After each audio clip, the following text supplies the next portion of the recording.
Hello, Aries.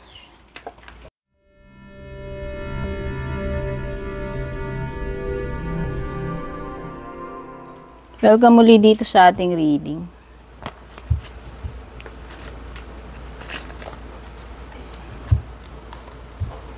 Thank you so much for dropping by para manood.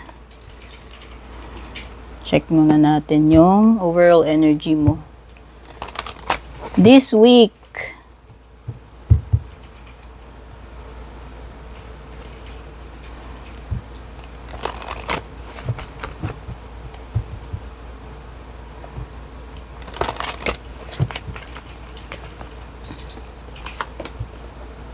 wow, happiness, the joy of life. Ganda naman ng ano. So overall this week, despite the busy schedule, despite the hardships, yung pagka-busy, and all the stress, you still find happiness in whatever you're going to do. Diba? Ayan.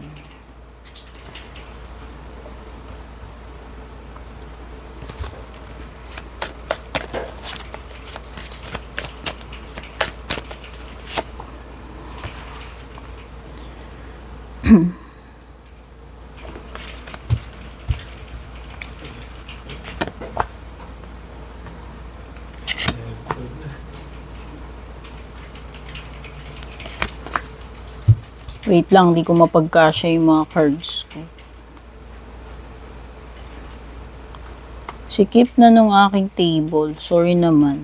Dami ko kasing cards dito eh. Pero hindi ko rin alam kung makikita. Sige, siksikin ko na lang.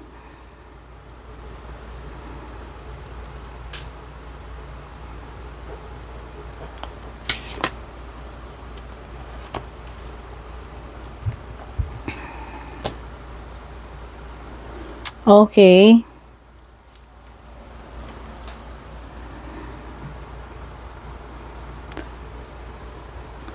Okay, so this card represents you. This card represents the overall energy when it comes to your finances or career.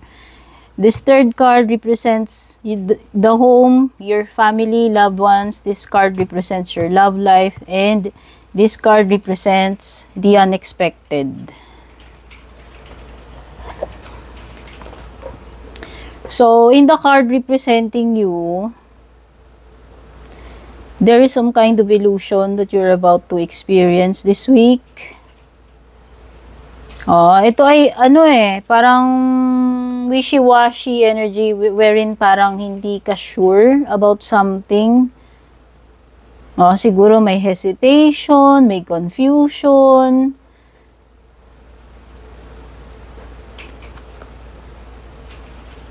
Or pwedeng may mga illusions na may encounter ka, like akala mo ganito ganyan pero you're just imagining lang pala, hindi pala siya talaga actually ganun. So meron ditong mga bagay na pwedeng nakakapagpagulo sa isip mo, or talagang pwedeng cloudy lang talaga yung ano mo, clouded yung judgment, no? In the area naman of finances, career, so I think this is something na madidiscover mo. Pwedeng meron kang bagong aaralin, pagtutuunan ng pansin, asikasuhin, na pwedeng ito ay something na makapagpa-level up pagdating sa ginagawa mo, sa craft mo, sa trabaho mo, or sa negosyo mo. Ayan meron kasing dito studying, researching. May potential may mga hidden potential dito na maaari mong ma-uncover this week. And ito ay malaking bagay, malaking tulong para mas maging effective ka or mag-level up ka sa ginagawa mo, or madagdagan yung income mo. Especially if you know about writing, kung marunong kang magsulat. There's something about books, documents, reading materials, researching, bagong knowledge, no? Sa area naman ng family home, meron something dito na happening soon. Ayan, no, the event or situation in question will develop or unfold very soon. Sa tingin ko, merong something na related sa pamilya mo, sa bahay, malapit ng matupad or mabigyan ng solution. Okay? Basta meron na ditong happening very soon na, kung ano man yan, na related sa family, sa bahay. Sa area naman ng love life mo, flamingos, wow. Parang lover's card dito. So, this is union. Ito ay, pwedeng merong madidevelop na connection. At sinasabi dito, pwedeng itong person na to is your soulmate. O, ayan, nandyan yung magkakaroon ng attraction, tapos courtship, dating. O, baka ito yung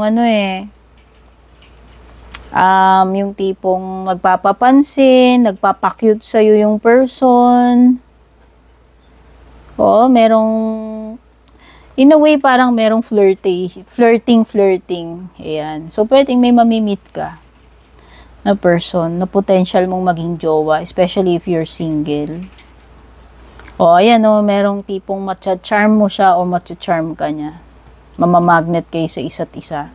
Sa area naman ng unexpected, okay, castle.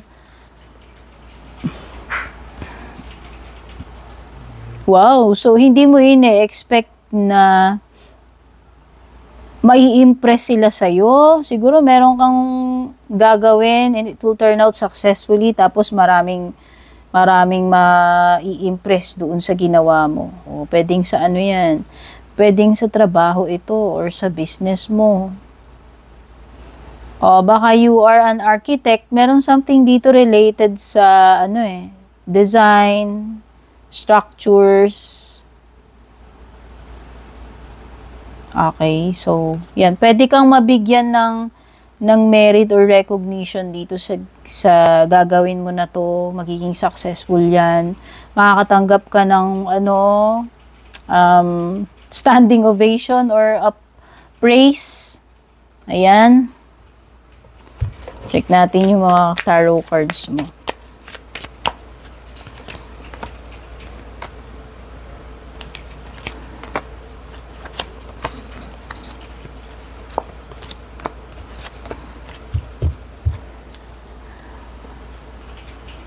Oh, ganda. May mga opportunities na darating sa'yo talaga. Ayan. Merong talagang something here na it's fast approaching. Napakabilis ng pangyayari. Ayan, siguro ito na yun yung sinasabi about sa family, sa bahay, sa home. Kasi may binabanggit dito situation or event that will develop and unfold very soon. And napakabilis. Napakabilis ng timing nito kasi 8 of Wands.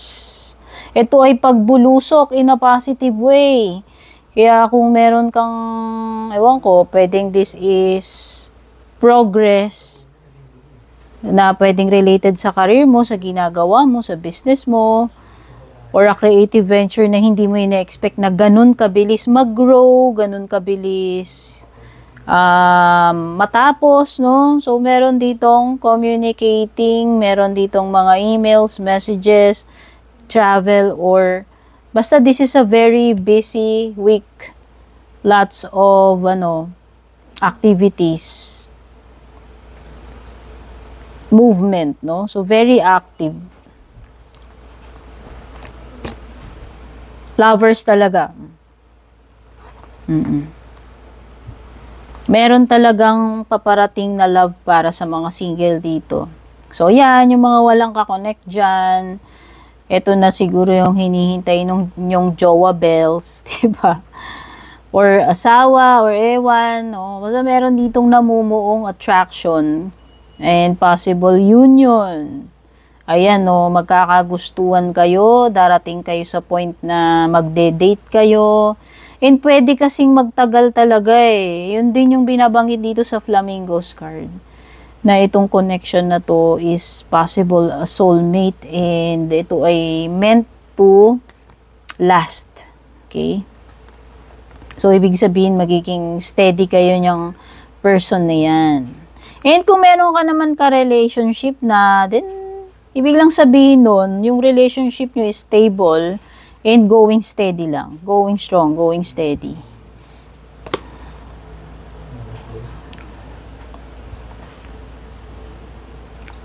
Okay, so nafe-feel ko dito sa Three of Wands mo, if you're expecting na about traveling abroad, pwedeng yun yung may delay. Pero yung mga local travels, I don't see any problem.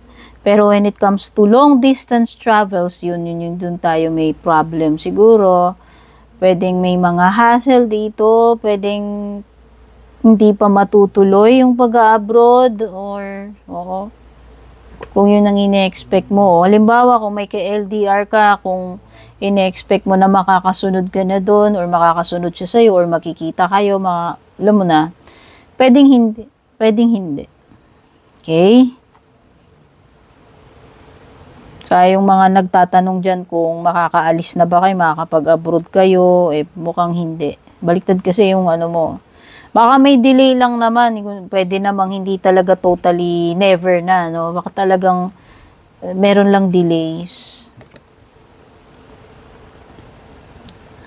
Ayun na nga, kung nag-expect dito iba na makakauwi na, makakabalik. O halimbawa, ikaw OFW ka, kung iniisip mo, makakauwi na ba ako this month, this week, this year, mukhang hindi. Or if you're expecting someone, a loved one, nagtatrabaho abroad, pwedeng hindi pa. Oo. So, ayan, sa tingin ko, mananatili ka pa dyan, mananatili pa siya doon, meron dito kasing mapuput on hold yung pag-uwi. Pagta-travel, okay? Abroad yun specific yung abroad.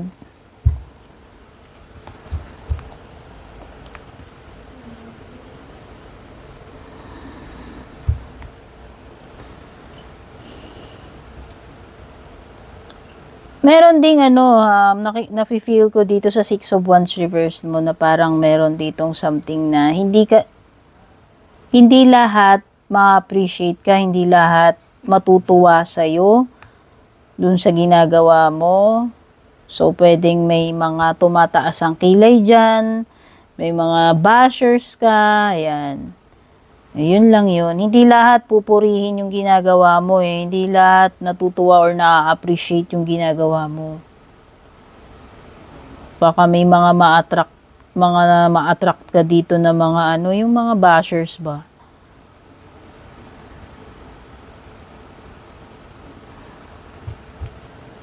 At saka yung merong specific energy dito na yun, hindi na-appreciate, dinededma. Merong nagpapapansin, nagpapacute, pero idededmahin, i-ignorin lang.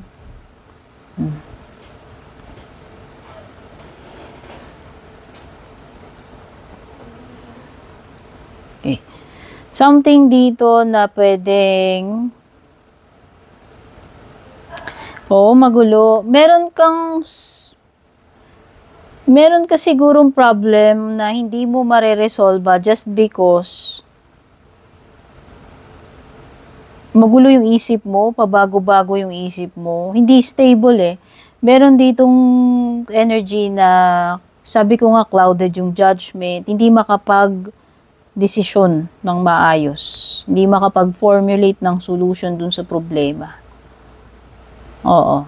Siguro yan yung pinaka-challenge or conflict sa'yo. May kinalaman siya sa unclear yung yung thoughts. Okay. So, check na natin yung pinaka-closing messages for you, Aries. So, nahugot natin ay journaling. Sabi dito, keeping a journal for yourself to write down feelings. Di ba may binanggit ako dito about writing? Ayan, ito. Yung sa career mo, sa finances mo. Keeping a journal for yourself, parang pagda-diary to. Ayan, to write down feelings, ideas, and dreams will help you unlock solutions and manifest the best things for your life. Ayun naman pala eh. Diba sabi ko nga merong conflict tungkol sa yung unclear thinking thoughts. Baka ito na yung solution, narinig ng cards. Sabi kasi dito, keeping a journal for yourself to write down feelings, ideas, and dreams will help you unlock solutions and manifest the best things for your life. It can also help you bring a new wave of creativity, enlightening your day with inspirations for new projects. And the pinaka-affirmation mo, my journal assists me to keep inspired every day. Ito yun. Oo, may mga little things na maaaring, sabi ko despite the busy schedules, all the stress, somehow you soon be able to find ways even in the smallest things na maging happy pa rin. Maging joyful pa rin yung buhay mo. And one is journaling. Iba yun yung binabanggit dito. My journal assists me to keep me inspired every day. So, yan yung reading mo for this week. Thank you so much for dropping by. Take care. God bless. Babush.